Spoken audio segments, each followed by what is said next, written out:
Welcome back to Sleep Well Horrors. Oh, I got it right this time on the first try. So we are doing more stories today. All right. And today's story is called The Beckoning Call of Black Hollow. I thought this title was really cool, and that's why I picked it, really, because the title is just sick. And the author is Penguin Monk on Reddit. If you want to go check them out, they're also going to be linked in the description, and the story will be linked as well. But today we're doing that story. It sounds awesome, and that's why I want to do it. All right? Now, before we start, because I always forget, and I wrote it down this time. If you like what we're doing, go ahead and drop a comment, or just comment in general. All right? We like to see some feedback. We haven't gotten a lot. I want to see some feedback. Comment on the video. All right? Comment on the video. Just do it. Just comment on the video, all right? Just do it. Anyway. So we're doing that. And then join the Discord if you're interested. We're building a community there. So if you want to do suggestions yourself, just vibe, whatever, chill in the Discord, and chat it up, it's there in the link. It's also linked. And then go check out our subreddit as well. And that's all I have for the news today of our newsletter. But we do like it when you comment. So please, if you don't even have to like. As long as you comment, I'm okay with that, all right? But anyway, we should have a really fun story, and I'm very excited. Also, Andrea's here. She's been quiet the whole time. She's laughing at me being ridiculous. You're just giving everybody the crazy eyes. All right. Now that that's over, we're ready. Well, as always, she's going to start us off. Okay. I got my list here for words you mess up, by the way. I have it already up. I'm writing it down. It's been a while I have my notebook. I've messed one up bad. I never should have taken that job. When I answered the email from Black Hollow Forestry, I figured it was just another remote surveying gig. A week alone in a deep, uncharted section of Appalachian wilderness, taking soil samples and marking potential logging zones. Easy money. I'd done it a dozen times before. But Black Hollow wasn't on any map, and by the time I realized that, I was already too far in to turn back. The helicopter dropped me off at the coordinates late in the afternoon. Just me, my pack, and my radio. The pilot, a wiry man with too many scars for someone who supposedly just flew transport, didn't even cut the engine as I stepped out. You sure you want to do this? He shouted over the roar of the blade. Yeah, just a week of peace and quiet. He didn't laugh. Instead, he shoved a battered old compass into my hand. Your GPS won't work past sundown. Use this to get out, and if you hear anything at night, don't answer it.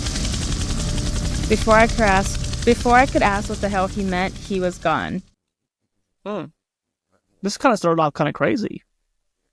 I like it. Yeah. The first day was uneventful. The trees here were old. Wrongly old. Some of them didn't match the native species found in Appalachia. Thick moss choked things with twisting black roots that looked more like veins than wood.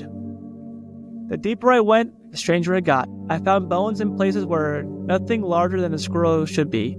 Elk skulls wedged between tree branches, rib cages split open and picked clean, left sitting in the center of winding deer trails. And then, as the sun dipped below the horizon, my GPS flickered and died. I wasn't worried at first. I had the compass and my tent was already set up. But that first night, as I lay in my sleeping bag, I heard something moving just beyond the tree line. Not walking, mimicking. A soft shuffling like bare feet against dead leaves, then silence. A second later, I heard my own voice whispering from the dark. Hello? My stomach turned to ice. I stayed still, barely breathing. The voice repeated, slightly closer this time. Hello? Exactly the same cadence, the same intonation, like a perfect recording. I clenched my jaw and forced myself to remain silent. My hand drifted towards my hatchet, the only weapon I had. The voice called out again, but I refused to answer. After what felt like hours, the footsteps retreated. The forest went back to its natural stillness. I didn't sleep. Oh. Oh Can you imagine, my. hearing your own voice say something back to you? Oh, no. I don't like it. Oh, we gotta read Soul and Tongues. You would be so scared. You would not be able to sleep. God. All right, But go ahead, you go love on. that for me. I can't wait to read that. We should read it, though. It's a good story. We should read it. Okay. The next few days blurred together in a haze of exhaustion. The deeper I went, the worse the feeling of being watched became. At one point, I found my own boot prints in the mud, miles from where I had been. On the 5th night, the whisper started again. But this time, it wasn't just my voice. It was my mother's, my father's. Voices of people I knew, people who had no reason to be in the middle of nowhere, calling to me in the dead of night. Help me! It hurts. Please, just come see me. I clenched my teeth so hard I thought they'd crack. I didn't move, I didn't breathe. Then from outside my tent, so close I could hear its breath, came a new voice. A harrowing one. We see you. I broke camp before dawn, moving faster than I had before. I didn't care about the contract about the samples, I just needed to leave. But the forest had changed. The trees were wrong, twisting at impossible angles. The sky never fully brightened, remarkably, remaining a murky, overcast gray. The compass spun uselessly in my palm. The whispers continued, always just behind me. That was the first night. Like, he hadn't even been there for a full 24 hours. He said he'd been there for 5 days. Oh, Jesus. Wait, up here it said 5 days, right? A few Wait, days are you sure? were together. Yeah, the next few days. Oh, were together. I missed that part. Yeah. That was just one day. I was like, that's going to be a long week if Yeah, that for was just sure. one day. Never mind, disregard. The whispers continued, always just behind me. Then around noon, I saw it. A clearing opened ahead, bathed in dim, stagnant light. In the center stood a figure. It was tall, too tall. Its limbs were elongated, its fingers tapered to needle-like points. Its head was wrong, and almost human face stretched over something that wasn't a skull. And it was smiling. Not with its mouth. Its entire face was smiling, skin shifting in ways that made my stomach churn. And then it spoke, not aloud, inside my head.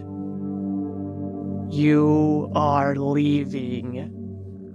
It wasn't a question, it was a command.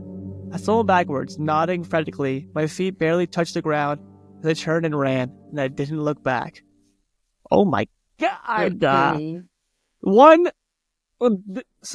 This is like one of my fears right here. Skinwalkers? No thanks. I'm good. That's why I don't. Yeah. No. If I'm ever hiking, and I hear that. You bet your ass I'm leaving. I'm like, yeah, no, yeah, that's done.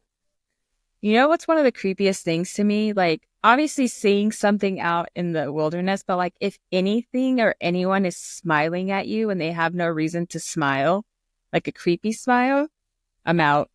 No, immediately. Just gone. The helicopter was already waiting for me at the extraction point. The pilot didn't say a word as I climbed in, breathless and shaking.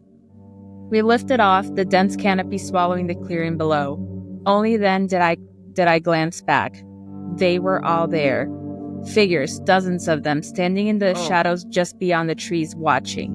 Not chasing, not waving, just watching. The pilot must have seen them too, because he tightened his grip on the controls. As the forest shrank in the distance, he finally spoke. You didn't answer them, did you? Wow. Oh, sorry. Wow.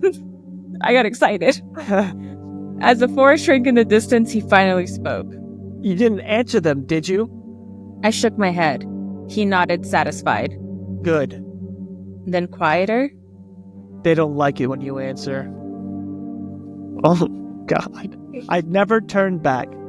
The paycheck was wired to my account a week later, but Black Hollow Forestry no longer existed. No website, no records, no proof that I had ever been there. I still have the compass. It doesn't point north anymore, and sometimes in the deep of night, it spins. Yeah. No thank you. No thanks. I'm never hiking again. I'm never gonna go outside ever. Indoors. Indoors. Yeah, I'm never leaving the house.